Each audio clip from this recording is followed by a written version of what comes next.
මහසෝනාට රුධිරයේ සහ බීතියේ පුරාවුත්තය. කළු වනාන්තරයේ නිහඟතාවය බිඳෙන්නේ මරණයේ බියෙන් තැතිගත් මිනිසෙකුගේ හුස්ම හදින් පමණි.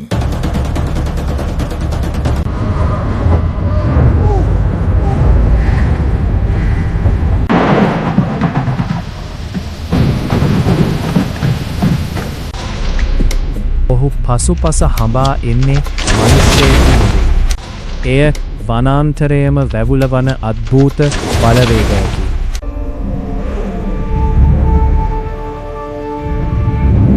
දෙවියනේ මාව බේරගන්න! එම මරණීය කෑගැසීමත් සමග කාලයේ වැලි තලාවෙන් වැසී ගිය ඒ බියකරු පුරාවෘත්තය දිග හැරි.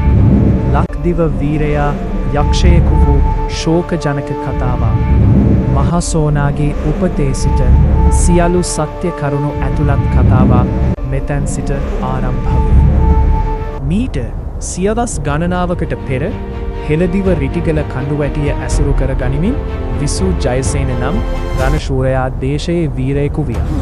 ඔහුගේ ශක්තිය අසමසමය මිනිසුන් පැවසුවේ ඔහුට යකුන් දමනය කිරීමේ මහා බලයක් ඇති බවයි. සටන් කලාවේ කෙළ පැමිණි ඔහු තම අභිමානය තාරකාමින් ඉහලින් තබාගෙන සිටියා.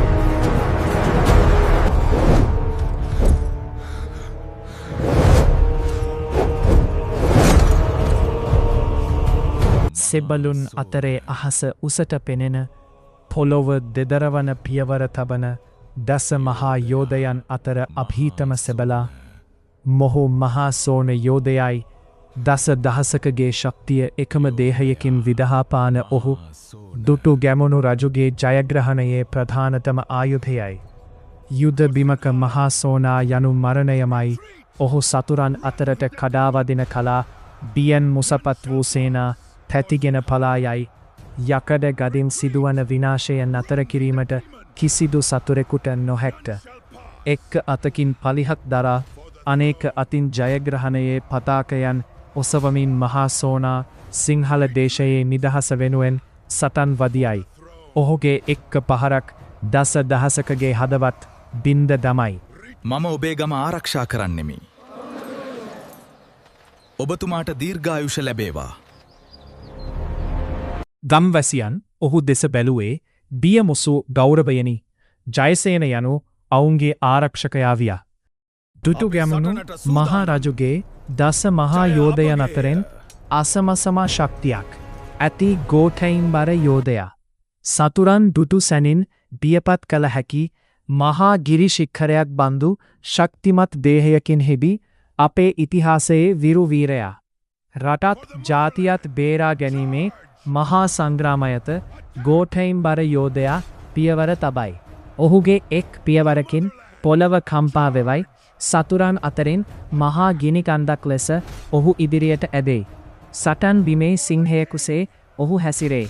තම ගදින් සතුරු බලකොටු බින්ද දමමින් ජයග්‍රහණය උදෙසා ඔහු අසමසම විරයක් පෑවේ. ගෝඨයිම්බරගේ නාමය ඉතිහාසයේ රන් අකුරින් ලියවුණේ එලසිනි. දිනක් කාවන්තිස්ස රජුගේ මාලිගයේ මහා උත්සවයක් පැවැත්වුණා. එතැනට රටේ සුවිශේෂී පුද්ගලයෝ රැස්ව සිටියහ. එහි පැමිණි දස මහා යෝධයන්ගෙන් අයෙකු වූ ගෝඨයිම්බර තම අභිමානයෙන් සභහ බැබලවිය. මත් වී සිටි ජයසේන ගෝඨයිම්බර යෝධයාගේ බිරින්දට අපහාස වන අයුරින් අහංකාර වචනයක් පැවසියා. අපහාසය ඉවසාගත නොහැකි වූ ගෝඨයිම්බරගේ දැස් කෝපයෙන් රතු විය. සභාම නිහඬ විය. ජයසේනය එළඩෙන පෝය දින සුසාන භූමියේදී නුඹේ හිස සහ කඳ වෙන් කිරීමට මම සපත කරමි. ජයසේන එම අභියෝගය සැහැල්ලුවෙන් ගත්තය. ඔහු තම බලය ගැන දැඩි විශ්වාසයකින් පසුවිය. සටනට පෙරදින රාත්‍රිය උදාවිය. ජයසේන තම අවි ආයුධ පිරික්සමින් මාරක සටනට සූදානම් විය. සටනට නියමිත ස්ථානය වූයේ මරණයේ නිහඬතාවය රචයන සොහොන් පිටියයි.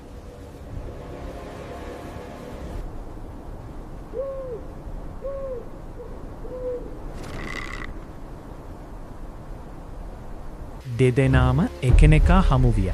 මෙය හුදු සටනක් නොව ජීවිතයත් මරණයත් අතර තීරණාත්මක මොහොතකි. සටන ආරම්භ විය. සොහොන් භූමිය දෙවනත් තරමින් මහා ගර්ජනාවන් පසාරු කරගෙන ගියේ. ගෝඨඉම්බර යෝධයාගේ බලය ජයසේනට වඩා ප්‍රබල විය. සටන දරුණු අතට හැරුණි. ජයසේන පළමු වරට පරාජයේ බිය අත්විඳිමින් සිටියේය. නමුත් ඔහුගේ අභිමානය තවමත් බිඳී නැත. ගෝඨඉම්බර තම සර්ව බලධාරී පාපහර එල්ල කිරීමට අහසට පැන නැගුණි. එකම පහරින් ජයසේනගේ හිසකන්දෙන් වෙන් වී අහසට විසිවිය. මරණය මොහොතකින් සිදුවිය. මහා රණශූරයාගේ සිරුර හිසක් නොමැතිව මහ පොළොව මත පතිත විය. තම අභියෝගය ජයගත් ගෝඨඉම්බර නිහඬවම අඳුරේ නොපෙනී ගියේය.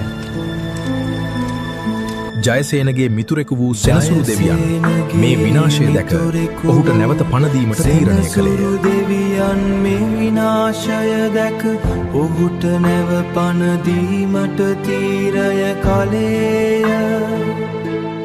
නමුත් ජයසේනගේ හිස සොයාගත නොහැකි විය. පණදීමට නම් ඉක්මනින් හිසක් සොයාගත යුතුව තිබුණි. සෙනසුරුට හමුවූයේ දඩයම් කරුවෙකු විසින් මරා දමන ලද වලසෙකුගේ හිසක් පමණි.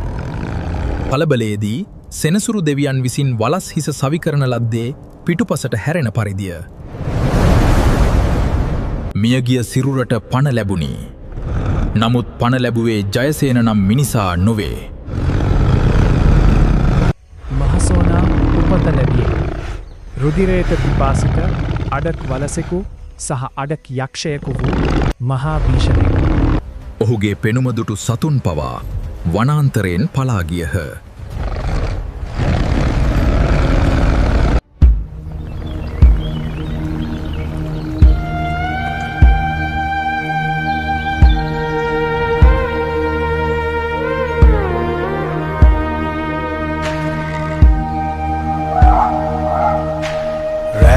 තිස්සේ සොහොන් පිටියෙන් ඇසෙන හඬ මොකදෝ මහා කළුරෙකුගේ පිට නැගී එන්නේ කවුදෝ වලස් ඔළුවෙන් ලේ ගලන මහා රකුසානේදෝ මහසොන්යකුගේ අත්ලෙන් බේරෙන්නට හැකිවේදෝ හිරු බැස ගොස් ගන අඳුර ලොව වෙලා ගන්නායාමයේ තුන්මං හන්දිවලි නැසෙන අද්භුත ඌරු හඬට නොබියූවෙකු මෙලොව නැත සොහොන් බිමේ රජු මහා කළුලස් හිසැති මහසොනා උරුවාහන පිට නැගියමෙන්නේ ඔබේ ආත්මය බිලිගන්නටයි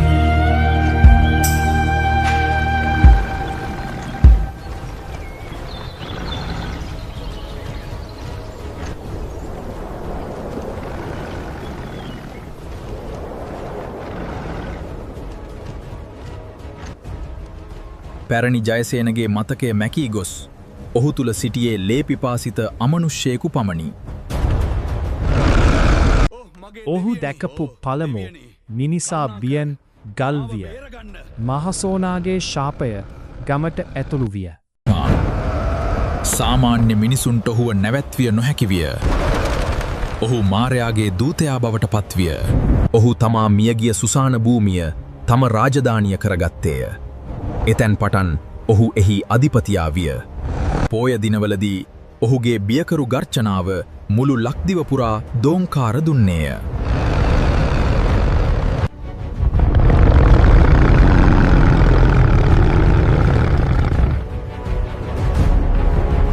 කාලය ගෙවී ගියද රිටිගල ජයසේන මහසෝනා වූ පුවත ජනප්‍රවාද අතර නොමී පැවතුණා. ඒ සැබෑවක්ද පියා? සත්‍යය යනු අප විශ්වාස කරන්නේ එයයි.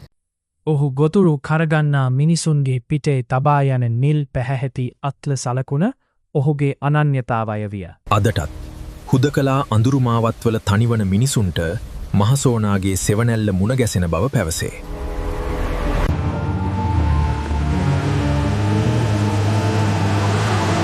ඔහු සැඟවී බලා සිටී. මීළඟ ගොදුර ඔබ විය හැකි. මහසෝනාට රුධිරයේ සහ බීතියේ පුරාවුත්තය.